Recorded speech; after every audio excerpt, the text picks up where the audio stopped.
the Supreme Court found that the court martial as a court of law is subordinate to the High Court of Uganda. It is an inferior court to the High Court of Uganda. That has serious legal ramifications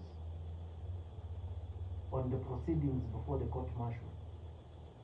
Because if, as the Supreme Court stated, the court martials are subordinate to the High Court, it means that the High Court has supervisory function over the general court martials.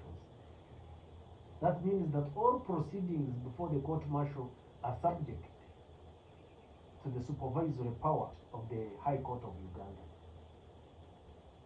In essence, it means that the revisional power of the High Court over proceedings of the magistrates' courts are squarely applicable to the proceedings in the martial courts.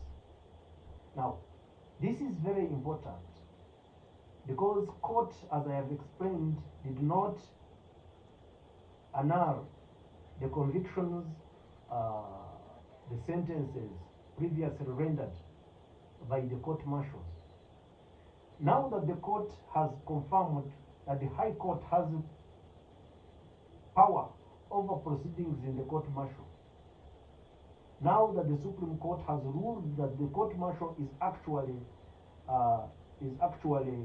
subordinate to the High Court of Uganda, then in respect to those convictions that have not been, annulled by the Supreme Court, defense lawyers and those convicts have the right to apply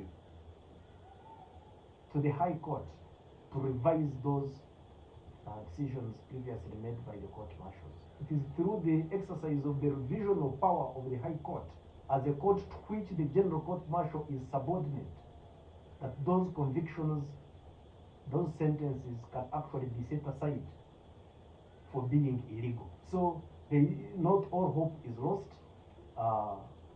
Any person who is interested in securing the liberty of a person that was previously convicted by the General Court Martial should take the benefit of the revisional power of the High Court over the decisions of the General Court Martial as a subordinate court, have that conviction or sentence struck down on the ground that it was illegal.